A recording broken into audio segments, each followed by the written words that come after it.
over the last few years, I have been using a content strategy that honestly, it's kind of dumb. It is what allows me to sit here looking like a homeless man in front of a camera, not editing things really. You can see I've actually got my swim trunks drying there. I forgot to remove them from the frame, but it doesn't matter because this whole strategy is fundamentally revolving around you as an individual. Your quirks, your aesthetic, your beliefs, your philosophy, and the way that you approach things. And it's what's allowed me to consistently generate clients. It is very time efficient, and it's allowing me to be consistent because it just doesn't take too much energy and it doesn't drain me.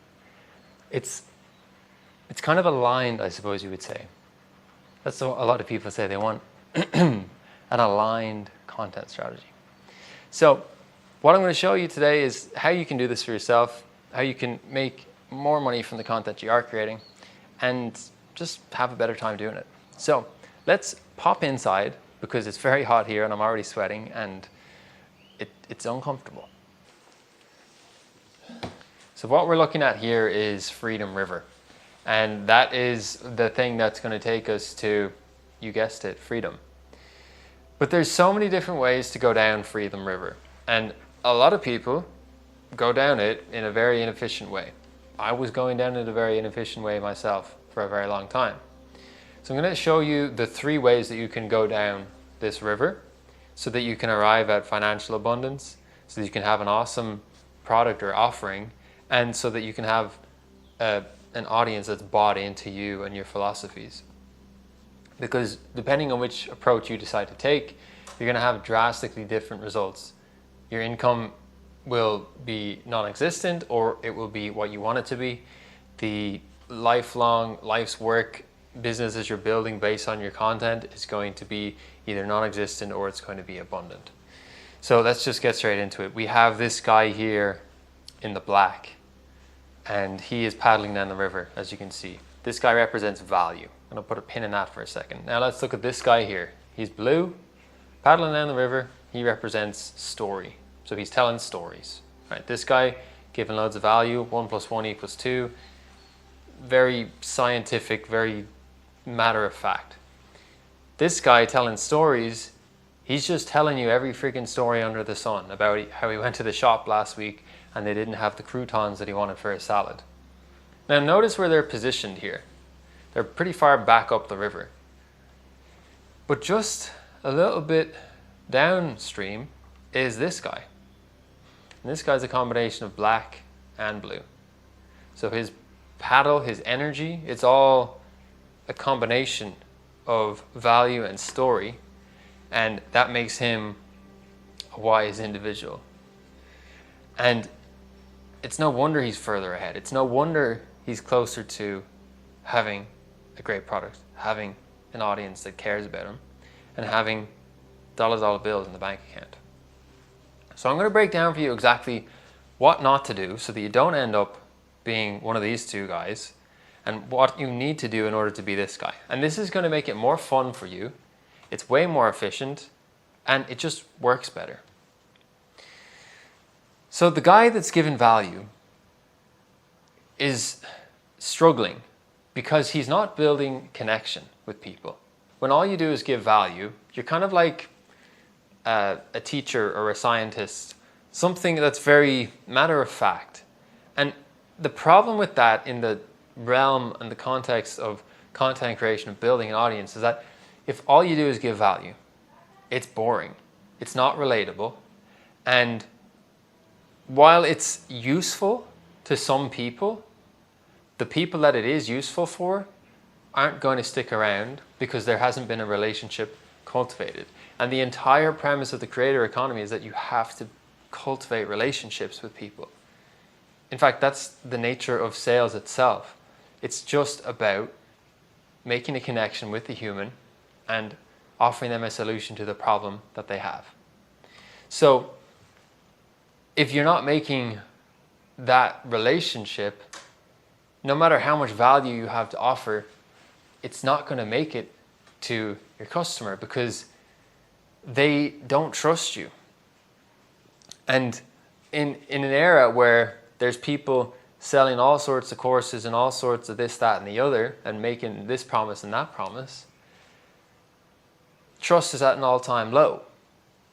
And so we need to combat that by bringing more of our unique experiences into the videos that we create, into the emails that we write, so on and so forth. And I'm going to show you how to do that in a moment.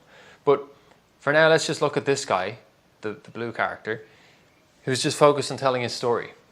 Now, story is great for building trust, but only when we combine it with something else. You see, if you're going about your content journey telling stories, then you're not solving problems for people. Telling stories is essential to build trust, but if you do it the wrong way, you end up pretty much just turning people off you because they don't have a reason to care about you. And how do you get someone to have a reason to care about you? Well, it's not necessarily your story, but rather it's how your story can help them. Okay? And that is why just providing value and just having a story in your content in isolation is not enough, because you're going to be beaten out by this guy who's downstream. And this is the person who is effectively combining value with story. And when you do that, what you're displaying is wisdom. Because to have wisdom means to have lived a life, lived an experience. And through combining knowledge or value with that lived experience, with that story, you end up with actual, tangible, practical, real-world experience. So now, when you're supporting someone, it's not just because you read a book and you're regurgitating what you've read, but you're actually not only providing that information, but also how it applied to your specific circumstances. And that's so important, because when you can tap into that, there's someone else who's very similar to you. And that is the person who's going to relate to how you communicate that. And they're going to get a lot of value from that. And when they do, they're going to want to pay you. So when you combine them both, you are way ahead of everybody else, because you have trust, which is essential in order to sell stuff, and you're actually providing legitimate, awesome, free content. Now, if you're unclear about the content, I'm going to show you that in a moment.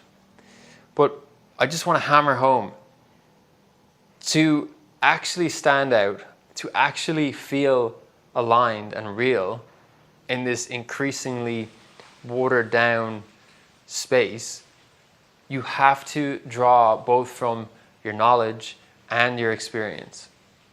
Because that is what humans are craving right now. We don't need another course that gives you 7 steps to do X, Y, Z.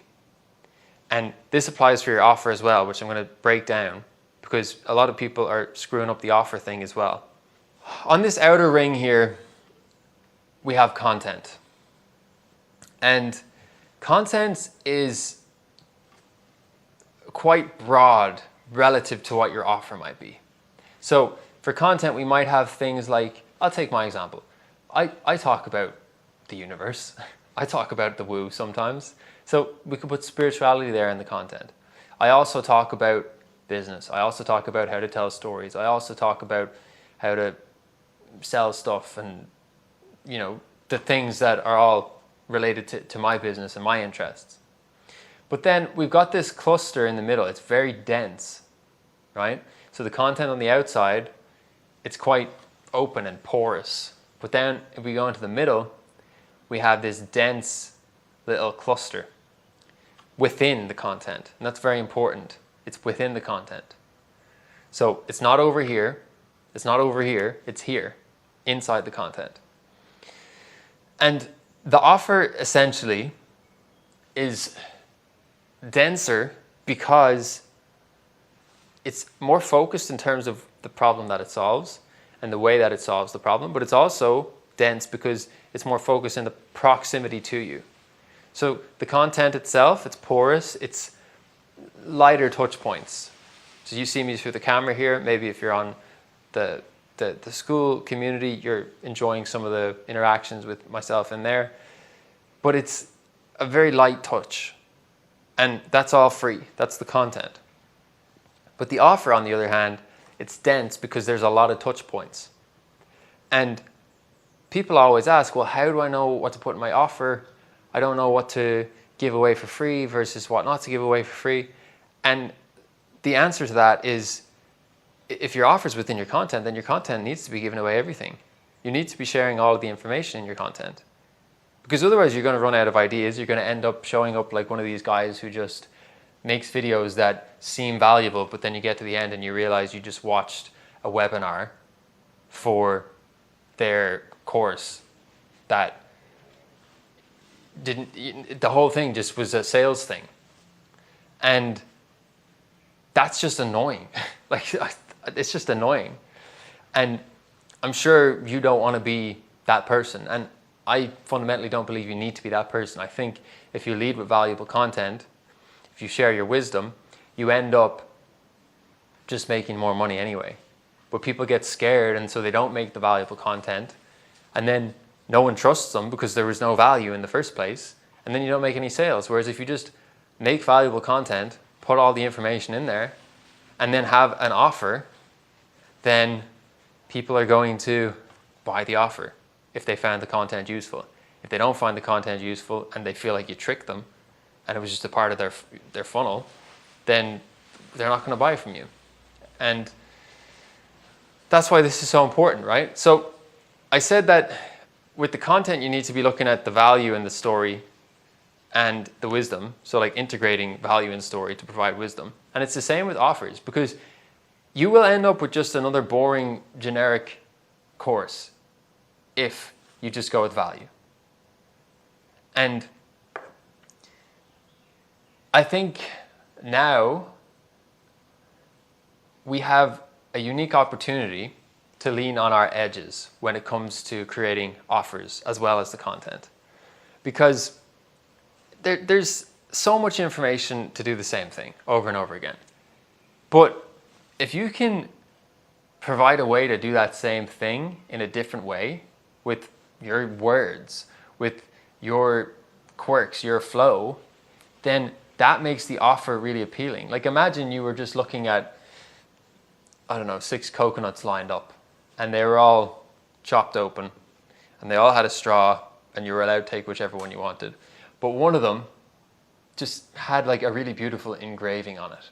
Same coconut water inside, but that one just looks beautiful. It's special, it stands out. You'd go for that one probably. And it's the same when it comes to shopping around.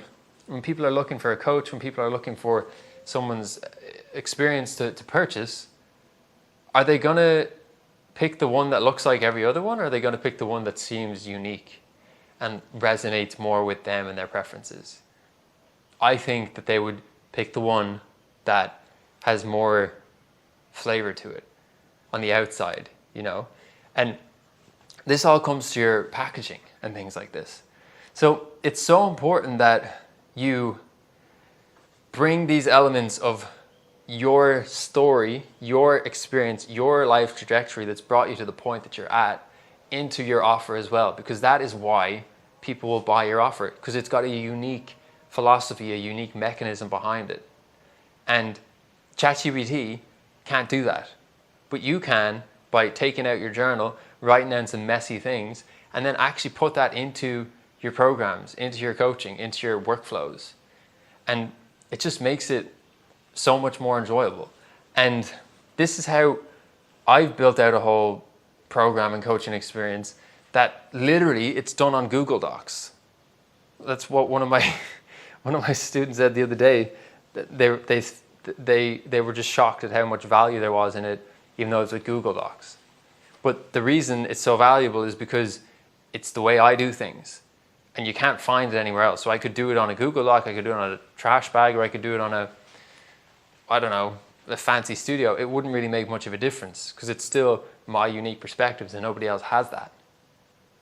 Now, on that note, I've been running creator sprints for almost the past year, and I stopped it for the last 3 weeks, completely cut off all applications. And the reason for that is because I was making it better. So it's been so fun to have these small, intimate group coaching experiences. It's just me, a small group of awesome creators. And we do everything from getting set up with our content strategy, how to create our offer, how to start booking in calls. And people are literally within weeks making their first high ticket sale. So like literally thousands of dollars going into their bank account. So my goal with this is really to just remove the need for you to ever buy a course again, because I think the most important thing that I've experienced and watch all of the mentees experience is that you need actual just direct feedback. Like ask a question, get an answer from someone who's done it. And that's what my Creator Sprint is all about. It's not just like a thing where you just go and do it and I never talk to you. Like I literally talk to you multiple times per week. You can contact me whenever you want. What I'm doing, I'm opening the doors today. And while I'm putting these last little features on the new version, I'm going to welcome in 5 people. So as I say, it's small. 5 people today for the old price, but you'll get the new program. So you're going to get all of these new features and it's going to cost you less. The link's in the description. If I think it's going to be useful for you, we can talk about it and see if it fits your goals and then take it from there. So anyway, the last few things I want to touch on here are these 3 pieces. So the first is frequency of communicating the offers that you have to people. So a lot of people complain that they're not making any money, yet they're not making any offers. So in order for you to make money, someone has to buy an offer from you. That means they need to hear about it, probably a few times. And a lot of people are too concerned about their audience being frustrated with them for giving too many call to actions. And so they don't give any, or they give one every 2 weeks. And that's just not enough.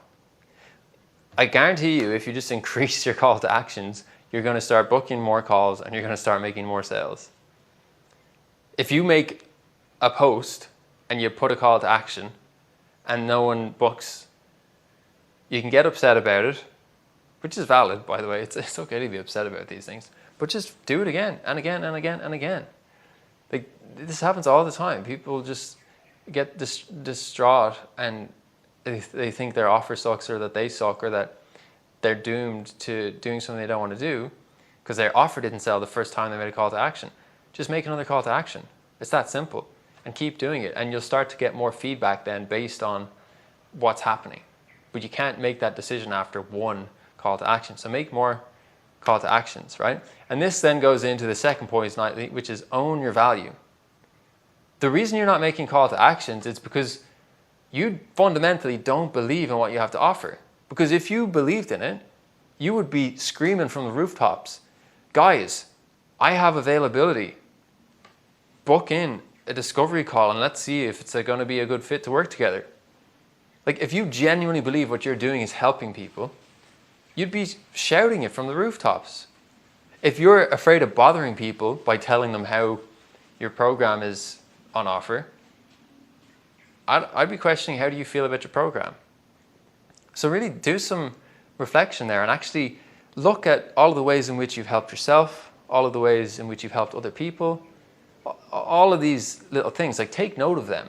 Because when you realize, oh, I helped that person, you're just going to start promoting yourself more. That's why I don't have a problem promoting myself, because I've just gotten so much positive feedback from people here on YouTube, people that I work with, just like having a better experience of life and learning and growing because of working with me. So if I don't do call to actions, if I don't tell you that you can join the new Creator Sprint at the old price, well, firstly, you're going to end up spending more money.